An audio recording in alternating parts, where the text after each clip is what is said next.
Hi you guys, Charlie aka Miss Charlize. Now I'm going to explain this on another video a little bit later about the Titanic series because yes, I was supposed to begin that. I've been advertising for it. I even found a book for it today. It's called The Unsinkable.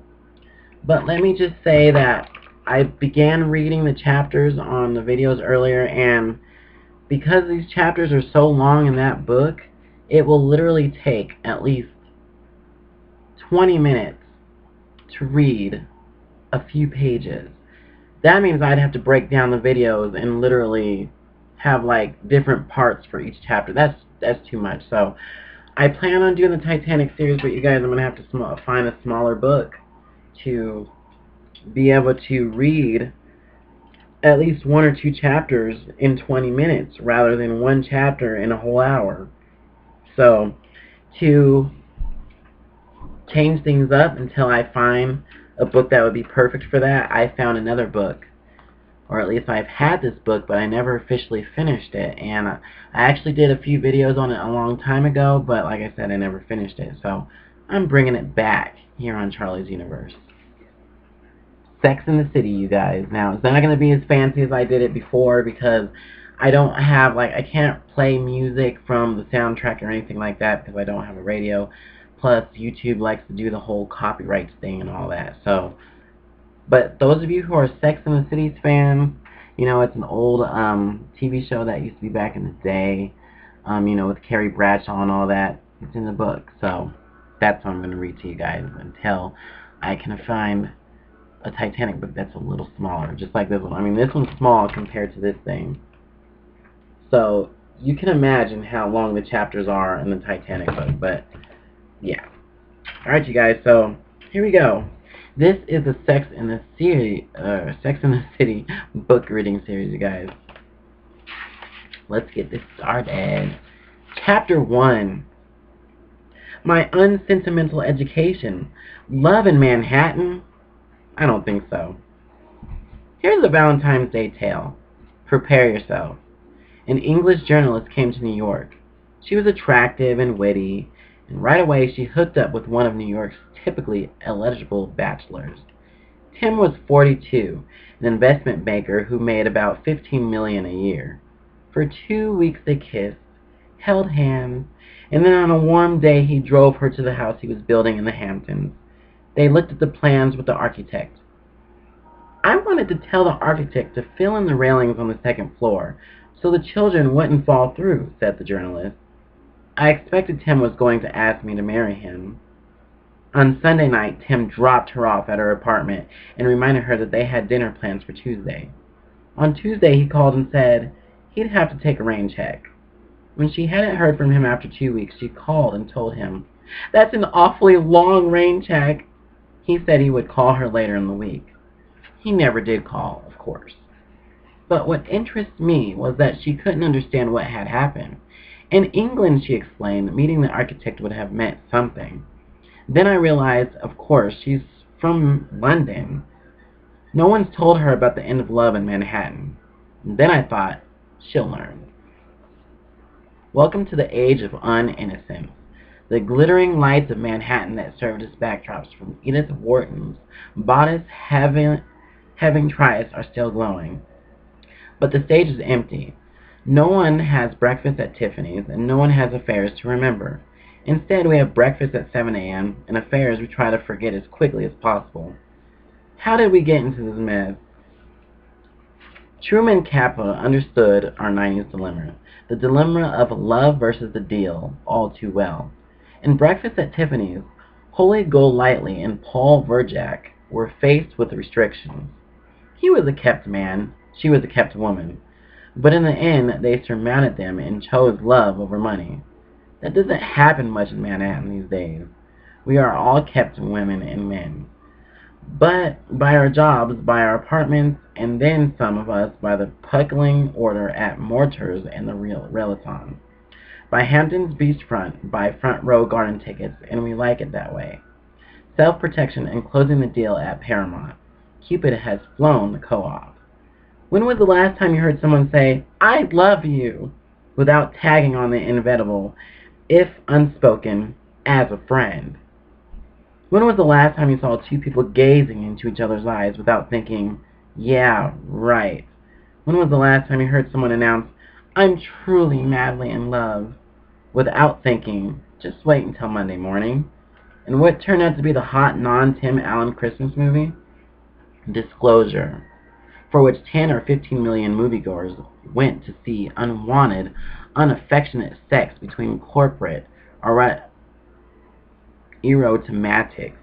Hardly the stuff we like to think about when we think about love, but very much the stuff in modern Manhattan relationship. There's still plenty of sex in Manhattan, but the best kind of sex that results in friendship and business deals, not romance. These days, everyone has friends and colleagues. No one really has lovers, even if they have slept together. Back to the English journalist. After 6 months, some more relationships, and a brief affair with the man who used to call her from out of town and tell her that he'd be calling her when he got back into town, and never did. She got smart. Relationships in New York are about detachment, she said. But how do you get attached when you decide you want to? Honey, you leave town. Love at the Brewery Bar, Part 1. It's Friday night at the Brewery Bar. It's snowing outside and buzzing inside. There's the actress from Los Angeles looking delightfully out of place in her vinyl gray jacket and miniskirt, with her gold medallioned two-tanned escort. There's the actor, singer, and party boy, Donovan Leitch, in a green down jacket and a fuzzy beige hat with ear flaps. There's Francis Ford Coppola at a table with his wife. There's an empty chair at Francis Ford Coppola's table. It's not just empty, it's alluringly, temptingly, tauntingly, provocatively empty. It's so empty that it's more full than any other chair in the place.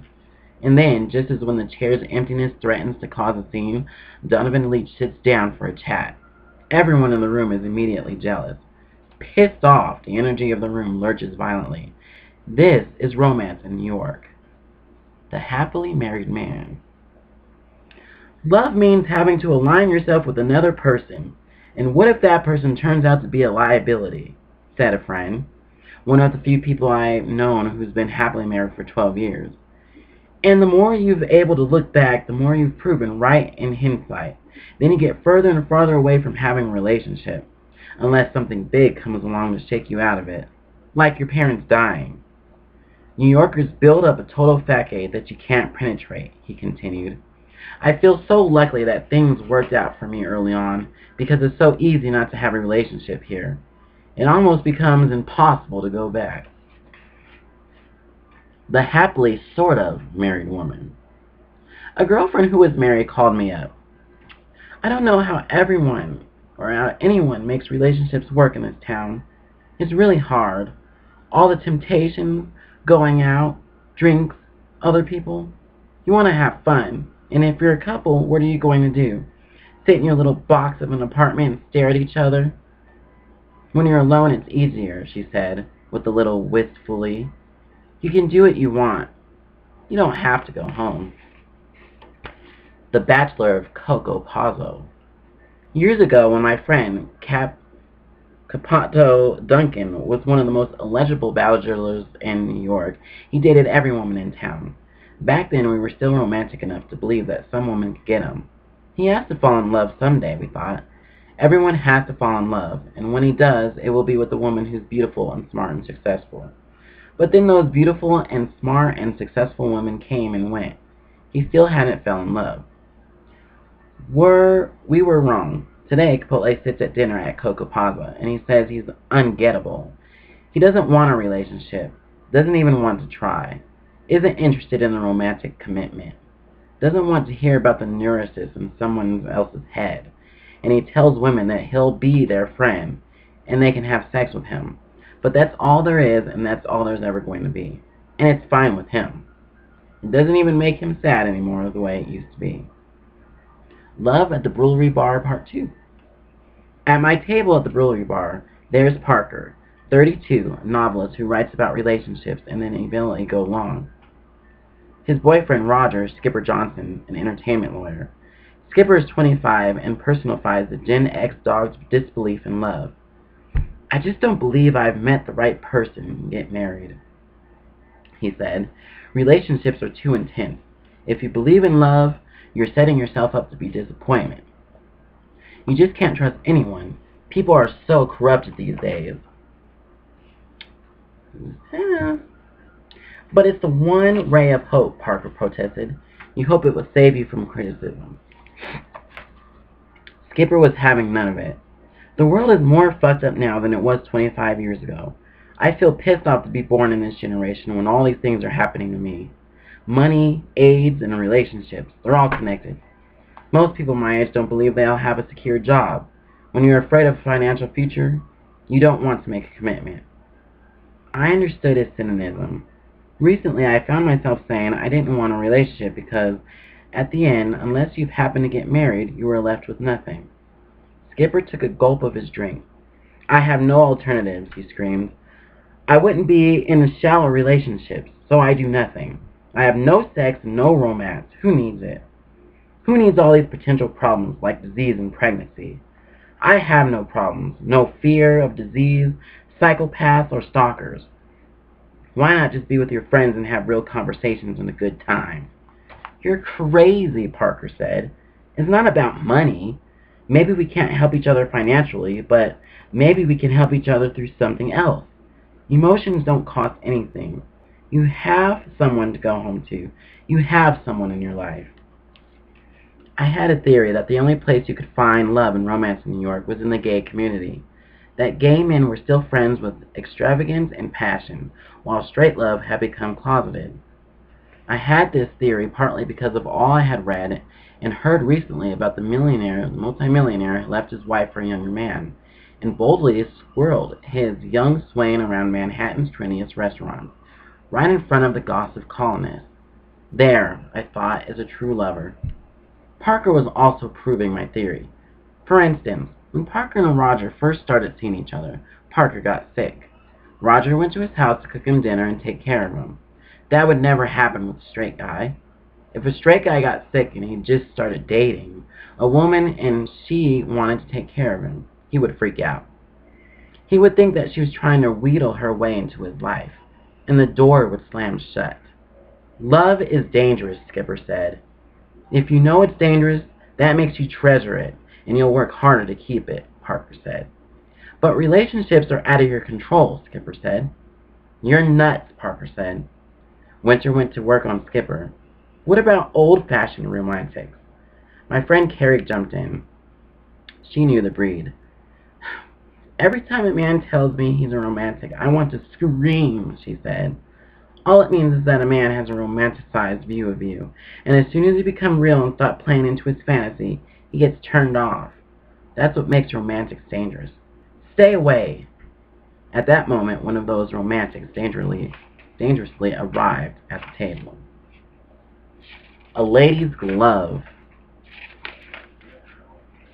The condom killed romance, but it has made it a lot easier to get laid, said a friend. There's something about using a condom that, for women, makes it like sex doesn't count. There's no skin-to-skin contact, so they'll go to bed with you more easily. At the Brewery Bar, Part 3. Barkley, 25, was an artist. Barkley and my friend Carrie had been seeing each other for 8 days, which meant that they would go places and kiss and look into each other's eyes, and it was sweet. With all the 35 olds we knew up to their cuffs and polished cynicism. Carrie had thought she might try dating a younger man, one who had not been in New York long enough to become cultified. Barkley told Carrie it was romantic. Because I feel it. And he also told Carrie he wanted to adapt Parker's novel into a screenplay. Carrie had offered to introduce them, and that's why Barkley was there at the Brewery Bar that night. But when Barkley showed up, he and Carrie looked at each other and felt nothing. Perhaps because he had the sense that, inevitable, Barkley had brought along a date, a strange young girl with glitter on her face. Nevertheless, when Barkley sat down, he said, I totally believe in love. I would be so depressed if I didn't believe in it. People are halves. Love makes everything have more meaning. Then someone takes it away from you and you're fucked, Skipper said. But you make your own space, said Barkley. Skipper had offered his goals. To live in Manhattan, or Montana, with a satellite dish, fax machine, and a Range Rover. So you're safe, he said. Maybe what you want is wrong, said Parker. Maybe what you want makes you uncomfortable. I want beauty. I have to be with a beautiful woman. I can't help it, Barkley said. That's why a lot of girls I end up going out with are stupid. Skipper and Barkley took out their cellular phones. Your phone's too big, said Barkley. Later, Carrie and Barkley went to the tunnel and looked at all the pretty young people and smoked cigarettes and scarfed drinks. Barkley took off with a girl with glitter on her face. Carrie went around with Barkley's best friend, Jack. They danced. Then they slid around in the snow like crazy people trying to find a cab. Carrie couldn't even look at her watch. Barkley called her the next afternoon. What's up, dude? He said. I don't know. You called me. I told you I didn't want a girlfriend. You set yourself up. You knew what I was like. Oh, yeah, right. Carrie wanted to say, I knew that you were a shallow, two-bit womanizer, and that's why I wanted to go out with you. But she didn't. I didn't sleep with her. I didn't even kiss her, Barkley said. I don't care. I'll never see her again if you don't want me to. I really don't give a shit. And that scary thing was, she didn't. Then they spent the next 4 hours discussing Barkley's paintings. I could do this all day, every day, Barkley said. This is so much better than sex. The Great Unpretender. The only thing that's left is work, said Robert, 42 and editor. You've got so much to do. Who has time to be a romantic? Robert told a story about how he'd recently been involved with a woman he really liked. But after a month and a half, it was clear that it was going to work out. She put me through all these little tests, like I was supposed to call her on Wednesday to go out on Friday. But on Wednesday, maybe I feel like I want to kill myself, and God only knows how I'm going to feel on Friday. She wanted to be with someone who was crazy about her. I don't understand that, but I can't pretend to feel something I don't. Of course, we're still really good friends, he added. We will see each other all the time. We just don't have sex. Narcissists of the Four Seasons. One Sunday night, I went to clarify benefit at the Four Seasons, or a charity benefit at the Four Seasons. The theme was Ode to Love. Each of the tables was named after a different famous couple. There was Tammy Faye and Jim Baker, Narcissus and himself, Catherine and the Great and her horse, Michael Jackson and friends. Al D'Amato sat at the Bill and Hillary table. Each table featured a centerpiece made up of related items. For instance, at the Tammy Faye Baker table, there were false eyelashes, blue eyeshadow, and lipstick candles.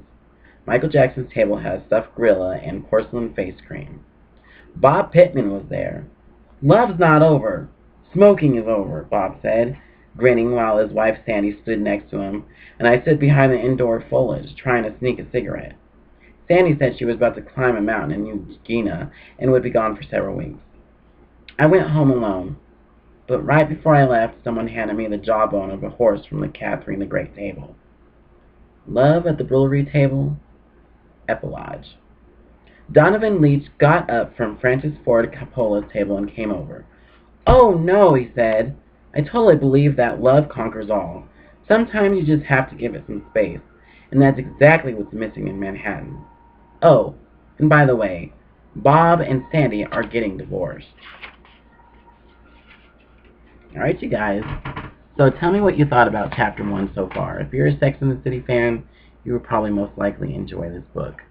Alright, you guys, be sure to stay tuned for Chapter 2 of the Sex and the City series. How was that?